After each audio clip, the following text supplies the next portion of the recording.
एक कहानी जो राजा सपना देख रहा था कि मैं भिखार हो गया हूँ, भूखा हूँ, पर्वत की तराई में घूम रहा हूँ। गरीब लोग वहाँ बसते हैं, 3 दिन का भूखा हूँ, उनकी झुग्गी झोपड़ियों में भीख मांग रहा हूँ। वो एक एक चुटकी चावल दाल देते हैं। जब कुछ चावल दाल हो जाता है तो उसकी खिचड़ी बनाता हूँ और केला का पत्ता बिछा करके उस खिचड़ी को ढाल देता हूँ। मन बेताब है कि कब खाऊं। इतने में 2 भैंसे लड़ते लड़ते आ गए। राजा भयभीत हो गया सपने में।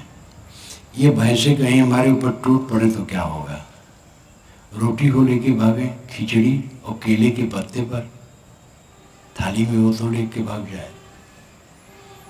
इतने में भैंसे उसके ऊपर टूट पड़े, खिचड़ी को रौंद दिए और उस राजा को दौड़ा लिए।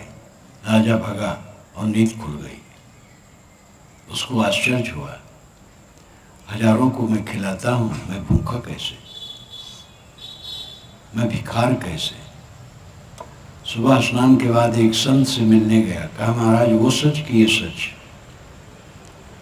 संत ने कहा कि सपने में राज था, कहे नहीं था, कहे तुम, कहे मैं था, कहे राज में सपना है, कहे नहीं, कहे तुम, कहे मैं हूं। तो उन्होंने कहा सपने में राज नहीं, राज में सपना नहीं, लेकिन तुम दोनों में सच हो। सपना के भी दृष्टा हो, राज के भी दृष्टा हो। जागृत में जो राज है वो भी देख रहे हो और सपने में भिखारपन भी देख रहे हो। दोनों में तुम सच हो और ये दोनों सच नहीं है। सपने में राज नहीं है और राज में सपना नहीं है। जो सब समय अपने साथ है वो आत्मा है, उसी को साहब राम कहते हैं। और अल्लाह, खुदा, गाड जितने भी पारमार्थिक शब्द हैं उसी के लिए ही व्यवहित है। उससे अलग कहीं कोई परमात्मा मिलने वाला नहीं। आपका अपना अस्तित्व परम सत्य है। आप अपने लिए ही सब कुछ करते हैं। उस अपने आप की पहचान की आवश्यकता है। अपने को पहचान, जिंदगी बीत जाती है, अपने को पहचानने की तरफ ध्यान ही नहीं जाता है। रूह और जिस्म का रिश्ता भी अजीब है, जिंदगी भर साथ रहे लेकिन तवर्रुफ न हुआ। आत्मा और देह का संबंध अद्भुत है।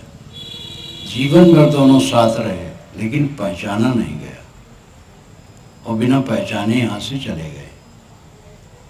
धूल की रस्सी बढ़ते रहे, जो साथ में नहीं रहने वाला है उसी में चिपके रहे और जो छूटने वाला नहीं है उसका ख्याल नहीं रहा। आप अपने आपा से कभी छूट नहीं सकते हैं और देहादि सारे पदार्थों से जुड़ के रह नहीं सकते। देखते हैं हमारे आगे पीछे चारों तरफ एक एक करके सब जा रहे हैं, कौन यहाँ रहने वाला है। तो साहब कहते हैं लक्ष्य बिन सुख, दरिद्र बिन दुख, नींद बिना सुख सोए। जिसे आत्मज्ञान हो जाता है वो लखपति हुए बिना भी सुखी रहता है और जिसे आत्मज्ञान नहीं है वो दरिद्रता के बिना भी दुखी रहता है। लक्ष्य बिन सुख, दरिद्र बिन दुख। आत्मज्ञानी पुरुष लखपति न होने पर भी सुखी रहता है। लखपति शब्द धनी होने के लिए प्रयोग होता रहा है। आजकल लखपति कोई बहुत धनी नहीं माना जाता है, लेकिन लखपति धनी होने के लिए एक व्यंजना का शब्द है। लखपति हुए बिना ज्ञानी सुखी रहता है। धनी नहीं है लेकिन सुखी है। जो धनी नहीं है इसका मतलब थोड़े भूखों मरते हैं।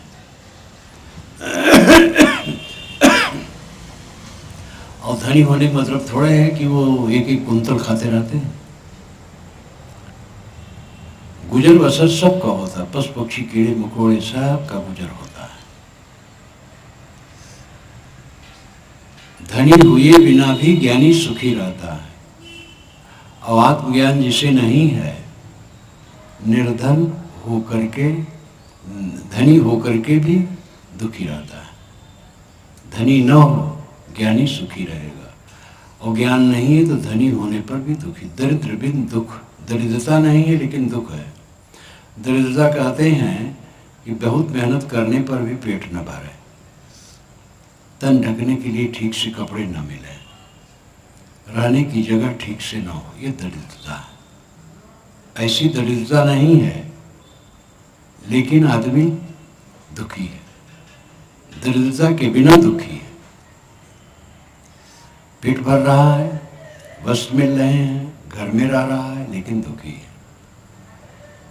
देख देख करके दुखी है, दूसरे का पटतर करके दुखी है, तुलना करके दुखी है, अबोध में दुखी है। सारा अबोध का परिणाम है, दुख अज्ञान का परिणाम है, न समझना है।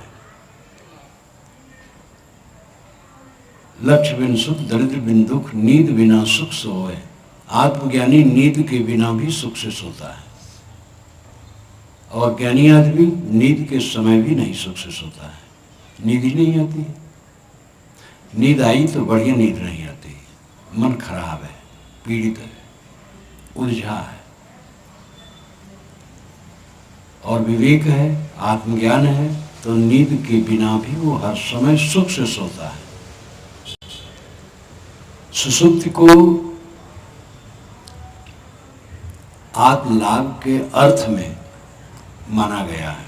सुषुप्ति का अर्थ होता है अपने को पाना, स्व अपीत सुषुप्ति, स्व नाम खुद, अपीत नाम पाना। अपने को पाना सुषुप्ति कहलाता है। गाढ़ी नींद में आदमी प्रपंच को प्राप्त होता है, उलझा उलझा रहता है, हर समय उद्वेगित। स्वप्न में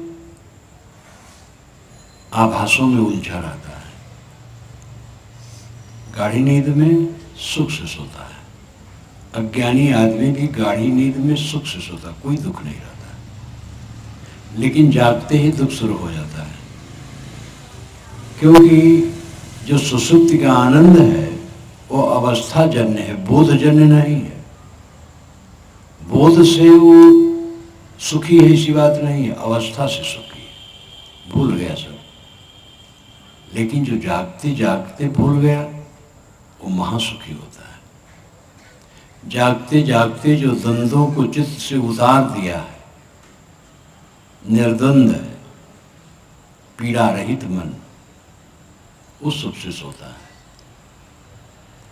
मनुष्य को ये शौक होना चाहिए, उसका जीवन ऐसा हो कि मन क्लेश रहित हर समय रहे। ये जीवन की सर्वोच्च उपलब्धि है। आदमी सर्वोच्च उपलब्धि मानता है सांसारिक ऐश्वर्य हो।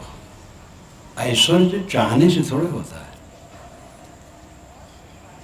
ऐश्वर्य तो सबके पास है। दुनिया की वस्तुओं का संग्रह ऐश्वर्य कहलाता है, और गरीब के पास भी अपना ऐश्वर्य है। उसकी झोपड़ी, उसके टूटे फूटे बर्तन, चटाई, वही ऐश्वर्य है। तो ऐश्वर्य तो सबके पास कम बेश होता है। बोध के बिना ऐश्वर्य में कहीं सुख होता है। बड़े बड़े ऐश्वर्यवान सदैव लगता है कि हमारा कम है।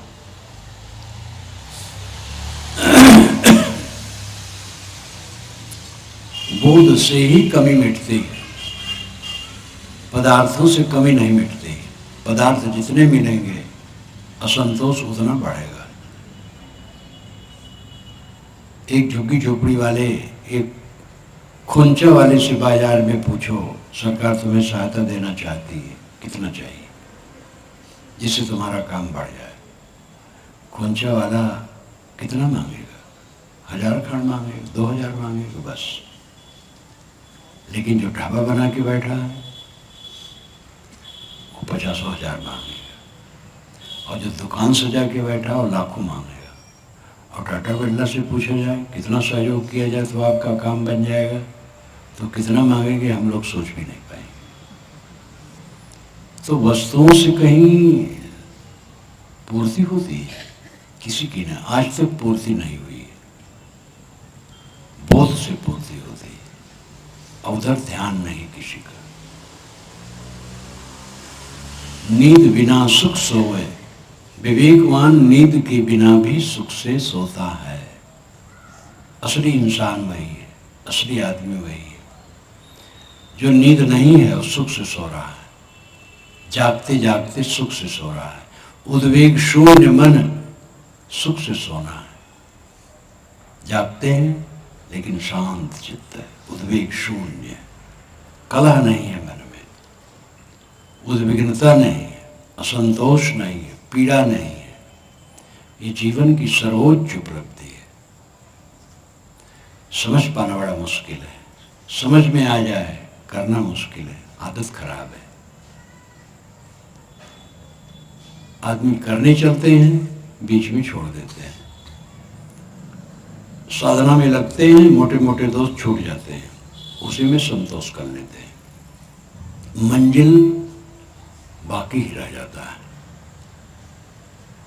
जो कहीं प्रलुब्ध नहीं होते हैं, जिनकी दृष्टि पारदर्शी है, वही आगे बढ़ते हैं। आखिर सब कुछ पाकर के हम चाहते क्या हैं? सुख। और सब कुछ पाकर के सुख नहीं मिलता है, दुख मिलता है। रो रो करके सब मरते हैं। बड़े बड़े धनी, बड़े बड़े स्वामी हो गए, महात्मा नाम है, वेशधारी है, स्वामी है, वो भी खरपति है, बड़ा नाम है, बड़ी प्रसिद्धि है, लेकिन बोध नहीं है, साधना नहीं है, वो भी रो रो के मरते हैं। आंसू बहाना न बहाना अलग बात है। मन में क्लेश है, द्वंद्व है, उद्वेग है, तो ये रोना ही है।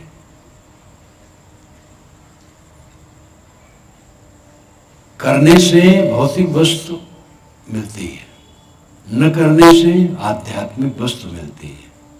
न करने की स्थिति को कितने लोग समझते हैं। आपका ऐसा क्षण होना चाहिए जिस समय आप कुछ भी न करते हो, क्रिया शून्य, संकल्प शून्य, शांत चित्त। इसके लिए अभ्यास करने वाले दुर्लभ हैं। कहते हैं समय नहीं है, समय तो सबके पास है। समझ नहीं है, चेष्टा नहीं है, प्रयास नहीं है। समझ हो, चेष्टा हो, प्रयास हो, तो ये सबसे बड़ा सुखद रास्ता है, निर्भय रास्ता है। जीवन के लिए भोजन, वस्त्र, आवास चाहिए और मन शीतल चाहिए, बस हो गया। भोजन मिल जाए, कपड़े मिल जाए, सोने की जगह मिल जाए और मन शीतल, सरल, शांत हो, बस जीवन सफल हो गया। लोग कहेंगे वाह इतने, ये तो अपने को मार देना है। अपने को मारे बिना अपने को पाओगे नहीं, ये पक्का समझ लो। अपने को मार करके ही अपने को पाओगे। हमारे में दो अपना है, एक देह, एक आत्मा। देह को हम अपनी मानते हैं और आत्मा अपना है ही। देहाभिमान को मारे बिना आत्मलाभ नहीं हो सकता। अपने को मिटाए बिना अपने की प्राप्ति नहीं होती है। इसमें कथन में विरोधाभास है कि अपने को मिटा दिया तो अपने को पाएगा क्या। हमारे में दो मैं है, दो अपना है, एक भौतिक, एक आत्मिक। देह के नाम रूप और उनकी उपलब्धियां, ये भौतिक मैं है। और आत्मा आध्यात्मिक मैं है। आत्मा ही आपका मैं है, देह आपका मैं नहीं है। देह तो क्षणशील है, मिट्टी का पिंड है, आजकल में गल के बह जाएगा।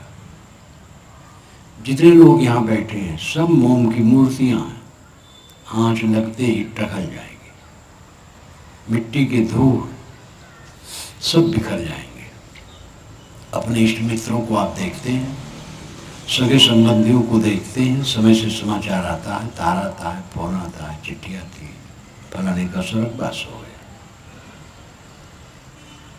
अभी बिहार में एक विद्वान,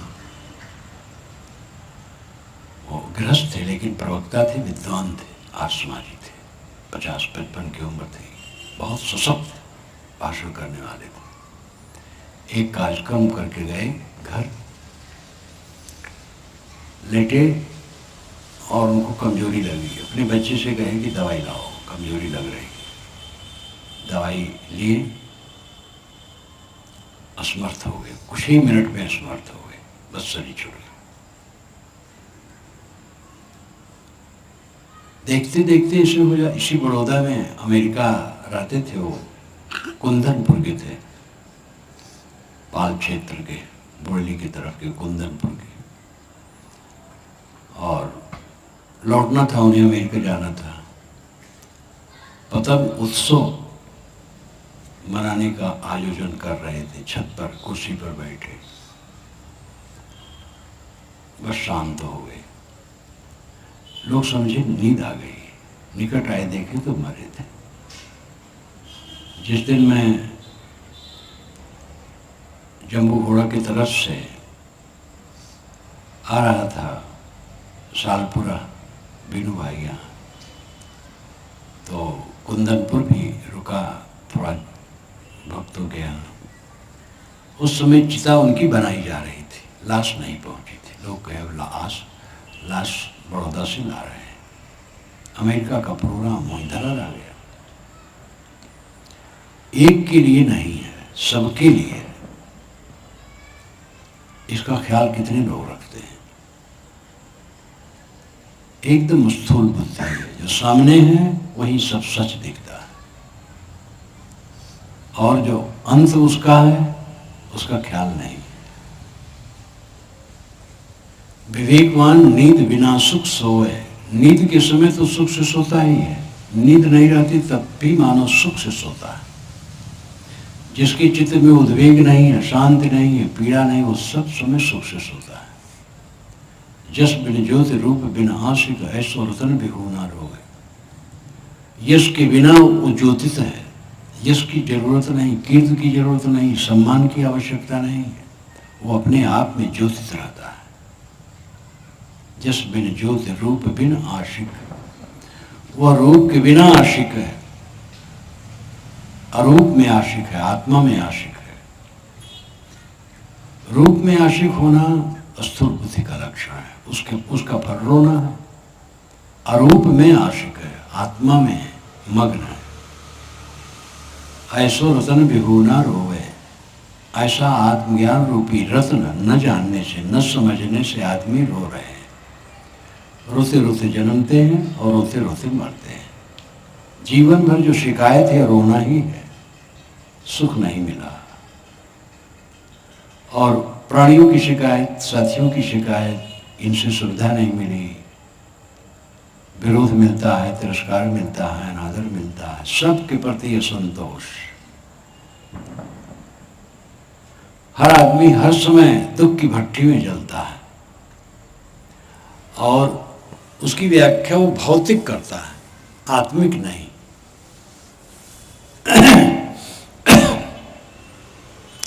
भौतिक दुख क्षणिक है, आत्मिक दुख महापीड़ा है।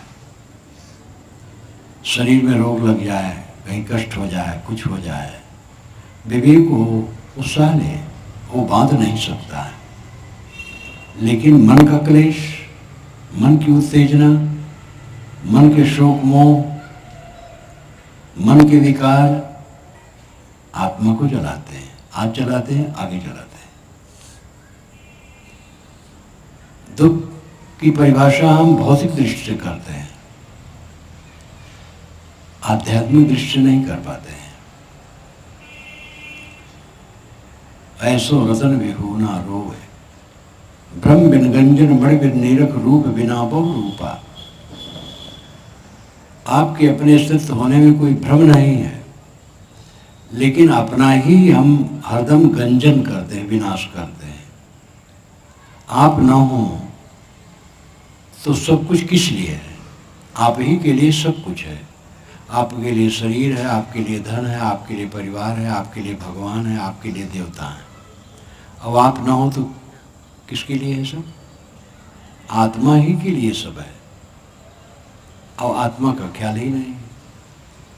आत्म स्वार्थ ना हो तो कोई भगवान को मानता है, कोई देवता को मानता है। आदमी क्षणिक वस्तुओं से घिरा है और सारी उपलब्धियां उसकी क्षणिक हैं, जो निरंतर बदलती हैं। इससे वो भयभीत है। उस भय से मुक्ति पाने के लिए, उस सुरक्षा के लिए देवता और भगवान बनाता है। हजारों देवता और भगवान परिवर्तन को नहीं रोक सकते। न बुढ़ापा रुकने वाला है, न क्षीणता रुकने वाला है, न प्रिय वियोग रुकने वाला है, न अप्रिय संयोग रुकने वाला है, न घाटा मुनाफा रुकने वाला है। ये प्रवाह तो चलता रहता है, लेकिन बोध नहीं है। तो देवी देवता का सहारा पकड़ता, कोई देवी, कोई देवता, कोई भगवान सहारा मिल जाए, रोक दे, हमारे प्रिय को रहने दे संसार में, बुढ़ापा न आए, धन बढ़ जाए, सुविधा बढ़ जाए, प्रतिकूलता न आए। बर्फ भून करके लोग खाना चाहते हैं, बर्फ कोई भून के नहीं खा सकता है। ऐसी दुनिया की बिगड़ाऊ चीज़ों को स्थिर बना करके सुख भोगने की लालसा घोर अविवेक है। ये तो निरंतर बदलने वाला है, सब कुछ बदल रहा है और बदल करके रहेगा।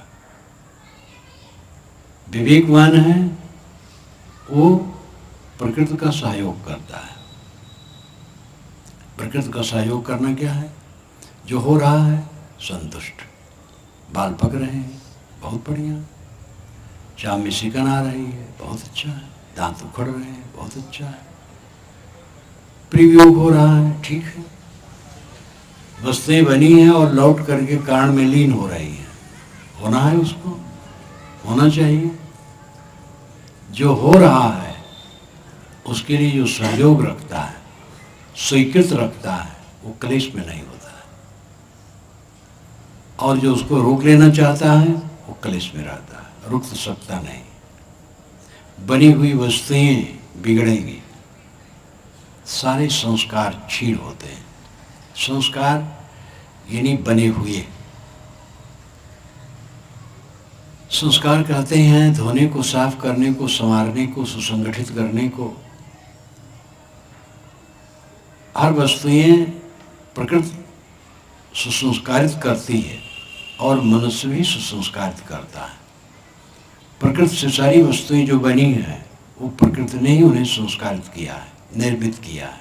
विभिन्न चित्र विचित्र चीज़ें हैं और बहुत सी चीज़ें मनुष्य प्रकृति की वस्तुओं को लेके बनाता है, लेकिन जो बनी वस्तु है बिगड़ना उसका पक्का है।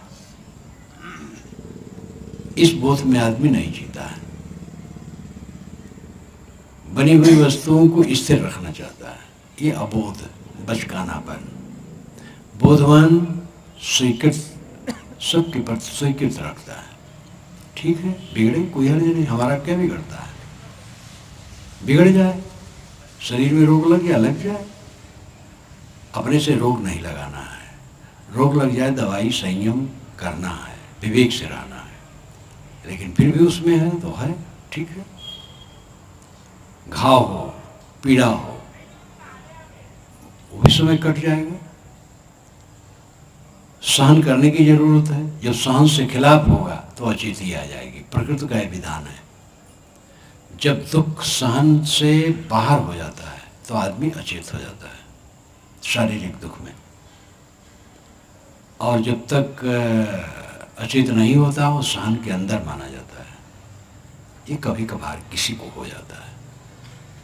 विवेकवान भयभीत नहीं होता, वो भी सह लेंगे।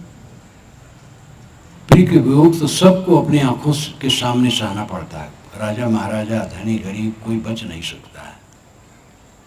बस विवेक का अंतर है। जिसका विवेक मार्जित है, दृढ़ है, शुद्ध है, अंदर से बलवान है, वो सब समय सुखी है। जिसका विवेक कमजोर है, हरदम भयभीत है, हरदम पीड़ित है, हरदम संतापित है, हरदम डरे डर में वो भटकता रहता है।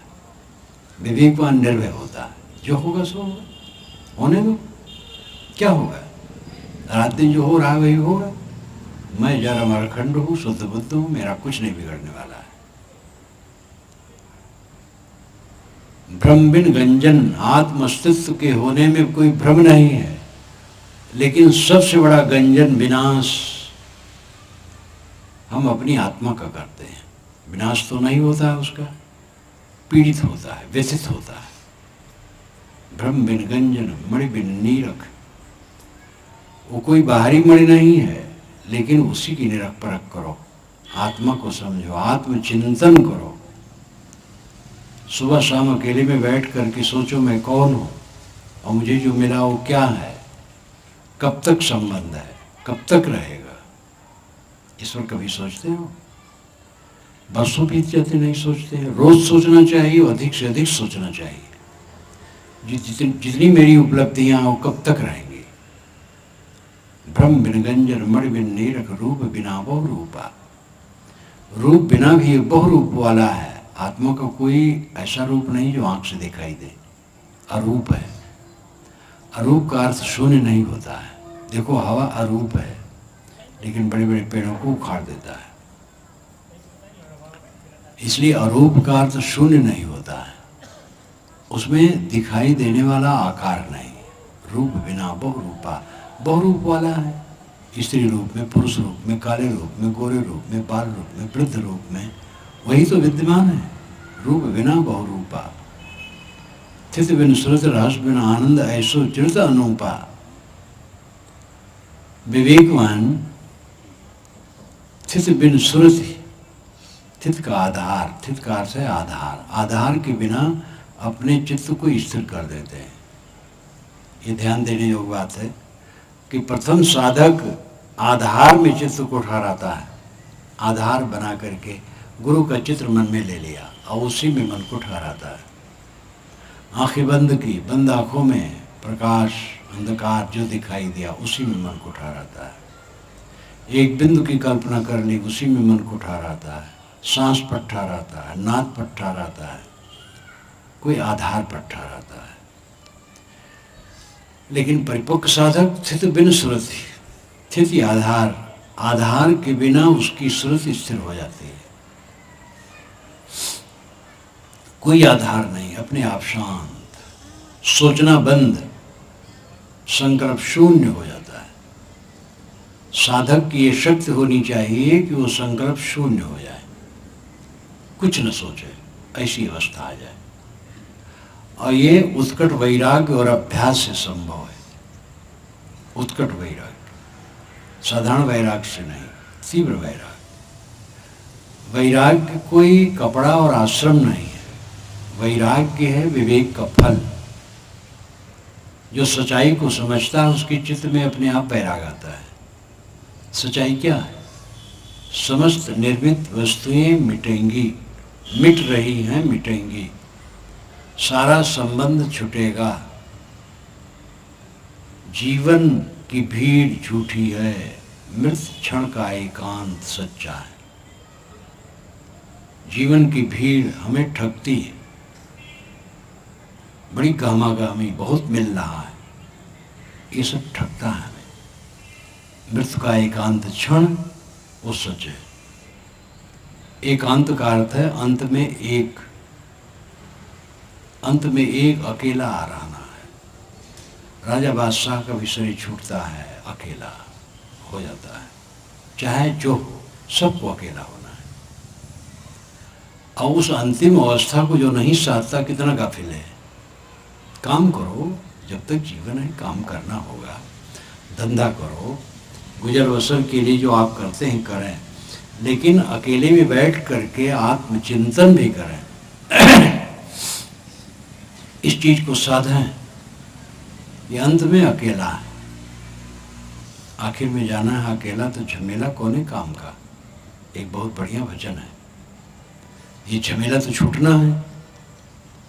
स्थित बिन सुरति, विवेकवान का चित्त आलंबन के बिना ठहर जाता है। स्थित बिन सुरति, रहस्य बिना आनंद, रंग रास के बिना उसका आनंद है।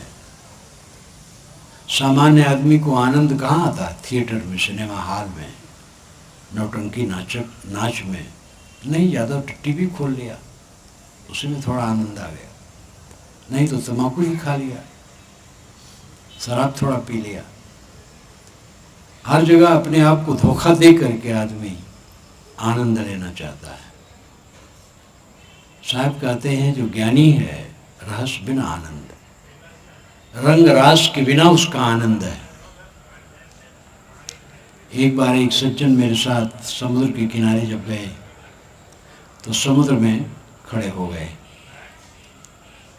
कहे महाराज जब मैं समुद्र के पास आता हूँ बड़ा आनंद आता है, अभी पानी में आ गया हूँ बहुत आनंद आ रहा है। तो मैंने कहा तुम यहीं खड़े रहो, 24 घंटे खड़े हो तो बहुत आनंद हो जाएगा। तो वह स्तब्ध हो गए। मैंने कहा कहीं तुम 1 महीना खड़े रहो इसी में तो आनंद की कितनी सीमा हो जाएगी। तब उनको लगा कि गड़बड़ हो गए। मैंने कहा है क्षणिक है भैया, तुम बाहर से आए और समुद्र में खड़े हो गए, आनंद आ गया, और उसमें खड़े रहो तो क्लेश हो जाएगा। संबंध में जितना हम आनंद मानते अपने को धोखा देते हैं।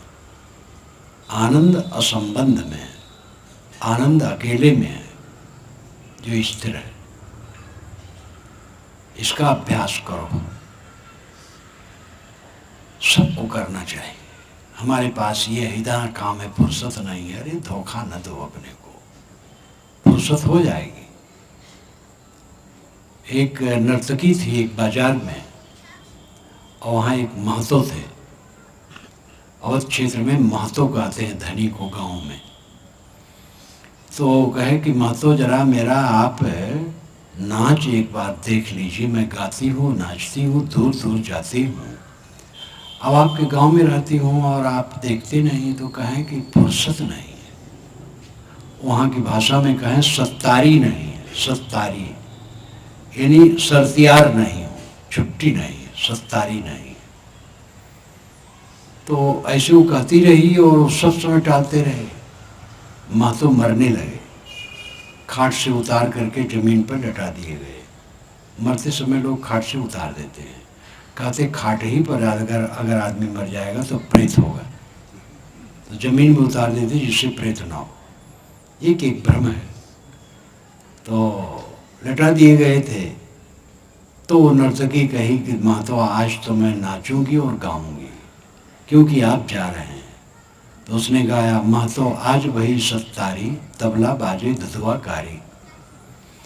मेरा तबला दुधुआकारी बज रहा है। ऐ महतो आज आपको छुट्टी हो गई है इसलिए मैं नाच रही हूँ। छुट्टी हो गई थी, मजबूर हो गए थे, पड़े थे। छुट्टी तो होने, छुट्टी होने के पहले छुट्टी लेने की अक्ल बनाओ। जगत जीत करके मरो और मरने कभी न भूलो। लोग मरने का नाम नहीं लेना चाहते। मरना ना कहो महाराज, और को कहो। विवाह की बात करो, जन्मदिन की बात करो, मरने का नाम न लो। और मरने को अधिक से अधिक हम याद करना चाहिए। मरना क्या है? सांस आती जाती है, रुक जा, वही मरना है। आत्मा कहीं मरता है? मरने से डरने वाला कायर होता है। साहब कहते जय मरने से जग डरे मेरे मन आनंद, कब मरी हो कब पाई हो पूर्ण परमानंद। जीवन मुक्त को भी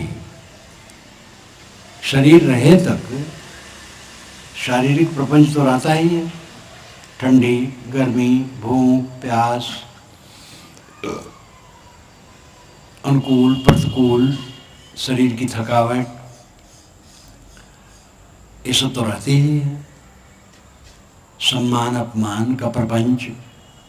लेकिन जब देह भी खत्म हो गई परमानंद है। लेकिन जब देह खत्म हो जाएगी तो परमानंद किसको मिलेगा? हमारी देह बुद्धि, आत्मा को हम समझते ही नहीं। देह तो खत्म होने है, उसको कोई रोक नहीं सकता है। आत्मचिंतन में लगोगे तब ये बोध हो पाएगा। देहाभिमान पाले पाले कोई इस अनुभव में नहीं टिक सकता है। देहाभिमान त्याग करके आत्मज्ञान में रमने ही से अनुभव होगा और अखंड आनंद होगा। स्थित बिन सोच रहस्य बिन आनंद ऐसो चरित अनुपा। अध्यात्म ज्ञान की स्थित का चरित अनुपा, अनुपम है, उपमा रहित है। वो दृश्य से हट करके है, माया की चीजों से हट करके वो निर्माया है, निर्मल है, शुद्ध बुद्ध है। कहें कबीर जगत हरिमानिक देखो उचित अनुमानी। कबीर साहब कहते हैं जगत में हरि ही माणिक्य है, हरि ही हीरा, हरि हीरा जन जौहरी, सबन प्रसारी हाट। हरि हीरा है। हरि क्या है? हरि आपका आत्मा है। बाएं दाहिने तजु विकारा निजके हरिपद गहिया। कहें कबीर गूंगे गुर खाया, पूछे सो क्या कहिया। बाएं दाहिने आगे पीछे सब प्रकार के विकारों को छोड़ दो और निज पद हरिपद है। ये आत्मा हरि है, परमात्मा। आप परमात्मा हैं, आप शिव हैं, आप कृतार्थ रूप हैं, कल्याणमय हैं। अपने को समझें, देह बुद्धि बना के बैठे न रहें। कहीं कबीर जगत हरि मानिक जी देखो चित अनुमानी। साहब कहते जगत में हरि ही माणिक्य है, हरि ही हीरा है। ये समझ करके विचार करके देखो। परिहरि लाख लोभ कुटुंब तज भजहु न सारंग पानी। लाख का लोभ और कुटुंब का मोह छोड़ करके सारंग पाणी का भजन करो। सारंग पाणी कहते हैं जो हाथ में धनुष रखे। सारंग कहते धनुष को, पाणी कहते हाथ को। हाथ में धनुष रखने वाले विष्णु भगवान, ये विष्णु के लिए रूढ़ है। राम भी धनुष बाण रखते थे, लेकिन राम के लिए रूढ़ नहीं है, विष्णु के लिए रूढ़ है। राम का हो विष्णु का हो, कबीर साहब के अर्थ में कोई फर्क नहीं पड़ता है। कबीर साहब राम कहते हैं, सारंग पाणी कहते हैं, विष्णु कहते हैं, हरि कहते हैं, लेकिन उनका हरि, उनका राम, उनका विष्णु आत्मा है। सारंग पाणी शब्द जो हाथ में धनुष रखे, स्थूल अर्थ होता है। स्थूल शब्द वे लेते हैं, लेकिन भाव उनका सूक्ष्म होता है। ये उनके कथन की शैली है और विद्वान लोग इसमें एक मत है, सब समझते हैं। उन्होंने वर्तमान के शब्दों को, वर्तमान में फैले अध्यात्म के शब्दों को लिया, हरि, राम, विष्णु इत्यादि शब्दों को लिया, लेकिन उसका आध्यात्मिक अर्थ किया। सारंग पाणी ये विष्णु है।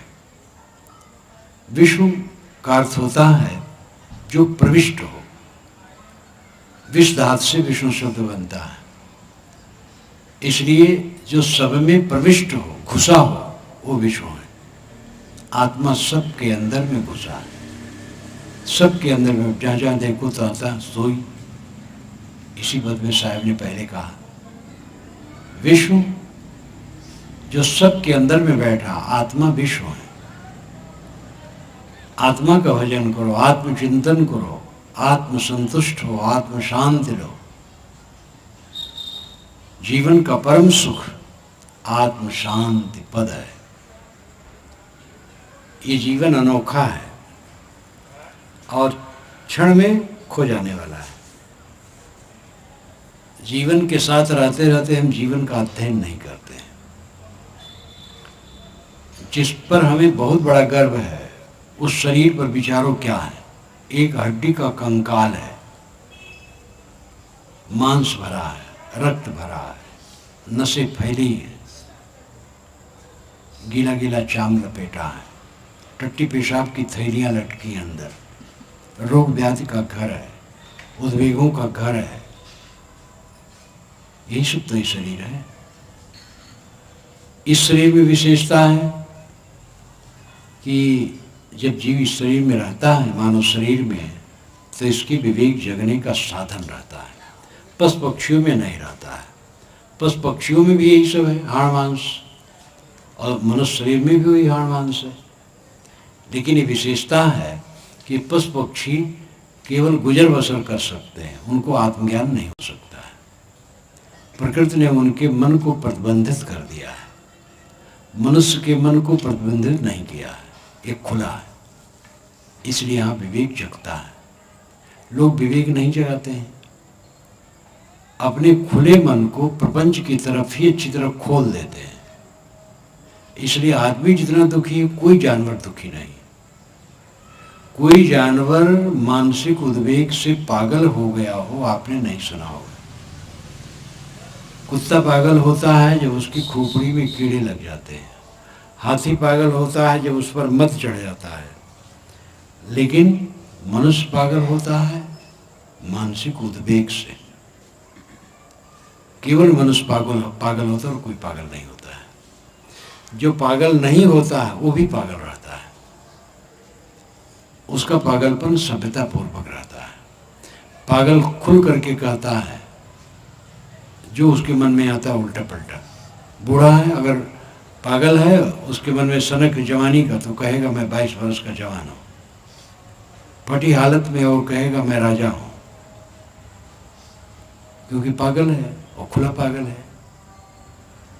हम सब खुले पागल नहीं है, दबे पागल है। अंदर अंदर पागलपन चलता है, ऊपर से बचा के रखते हैं, कहते नहीं। तो ये पागलपन का अंत होना मनुष्यता है। जो नहीं सोचना चाहिए सोच रहे हैं, जो नहीं बोलना चाहिए बोल रहे हैं, जो नहीं करना चाहिए कर रहे हैं। जीवन का मतलब है जीवन पर विजय, धन संग्रह नहीं। धन संग्रह तो शरीर रक्षा के लिए है, धन संग्रह उद्देश्य नहीं है। धन संग्रह साधन है, शरीर की रक्षा के लिए धन चाहिए कुछ, और धन ही के पीछे लग गए, अपना काम रह गया। विद्या किस लिए है? समझने बूझने के लिए। और विद्या में इतना लग गए कि पढ़ते पढ़ते ही जिंदगी बीत गई और अपने को नहीं पढ़े। बड़े बड़े विद्वान हैं और पगला के मरते हैं, अनेक भाषाओं के विद्वान हैं, लेकिन न उनका मन शांत है, न बुद्धि शांत है, उद्वेगित हो करके जीवन व्यतीत करते हैं। हमने अपने आप को बाहर झोंक दिया है, एक सनक, एक पागलपन, और उसी में बहे चले जा रहे हैं। हमारे जीवन में संतुलन होना चाहिए। जीवन गुजर बसर के लिए धंधा करना जरूरी है। काम करो, स्थूल काम करो, कमाओ, संग्रह करो, खर्च करो, लेकिन एक मर्यादा होनी चाहिए। क्यों कमाते हैं? खाने के लिए। क्यों खाते हैं? जीने के लिए। क्यों जीते हैं? इसका पता नहीं। कमाओ खाने के लिए, खाओ जीने के लिए, और जियो सुख से रहने के लिए। सुख से रहना नहीं होता है बस, और कुल होता है। कमाते हैं, खाते हैं, जीते हैं, सुख से नहीं रहते।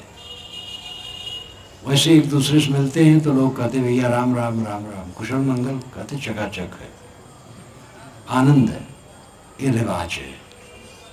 कैसे कोई रोने लगे कि बड़ा दुख है? लेकिन आनंद कहाँ है? आनंद और चैन कहाँ है?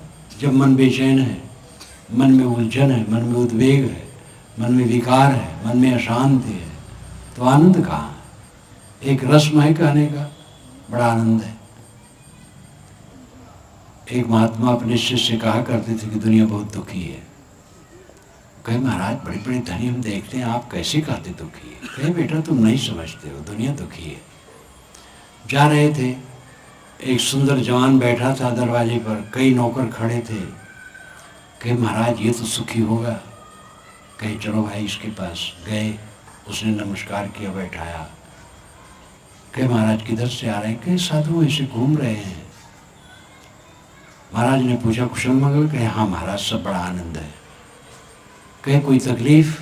कहे महाराज तकलीफ की बात तो न कहिए, 10 वर्ष हो गए विवाह हुए, एक बच्चा नहीं, और धन इतना है, यही सोचता हूँ ये धन कौन लेगा। महाराज खुल रहा हूँ रात दिन। महात्मा कुछ समझा के चल दिए। अपने शिष्य से कहे बेटा देखा सुखी है ये? कहे सुखी तो नहीं, हम समझते थे सुखी है। आगे बढ़े, एक घर देखे, बाल बच्चे भी और धन भी। शिष्य ने कहा महाराज ये तो सुखी होगा। कहे चलो। गए, उसने भी स्वागत किया। महाराज ने कहा कुशल मंगल? कहे महाराज खूब आनंद है सब। फिर बैठे, कहे कोई तकलीफ? कहे महाराज तकलीफ तो न कहिए, बड़ा लड़का पूरा दुश्मनी साधे है, वो बात नहीं करता है। छोटा लड़का है, पढ़ रहा है तो ठीक है, लेकिन पता नहीं क्या होगा। मचला हरदम बीमार रहता है। और पत्नी की दशा बहुत विचित्र है। महाराज इतना दुख में हूं कि कई बार फांसी लगाने का मन होता है। उन्होंने समझाया, समझा के चल दिए। शिष्य उन्होंने कहा, देखा इसके सुख को? कहे महाराज ये भी सुखी नहीं है। देखने में सब सुखी दिखते हैं, सुखी नहीं। सुख तो एक ही है, मन की शांति, और वो है ही नहीं है। बाहर से कपड़ा ओढ़ करके कोई सुख होगा, सुखी होगा? और मन की शांति वाला काम लोग करते ही नहीं है, अशांति का काम करते, जिससे कलह बढ़े, वैर बढ़े, ऐसा काम करते हैं। इंद्रियां उत्तेजित हों, मन उत्तेजित हो, ऐसा काम करते हैं। अपने मन को, वाणी को, इंद्रियों को जितना उत्तेजित करोगे उतना क्लेश बढ़ेगा। लोग शूरवीर बनते हैं कलह करने में, लड़ाई करने में, झगड़ा करने में, बैर बांधने में, विवाद करने में, घोर अंधकार में। अपने को बचाओ।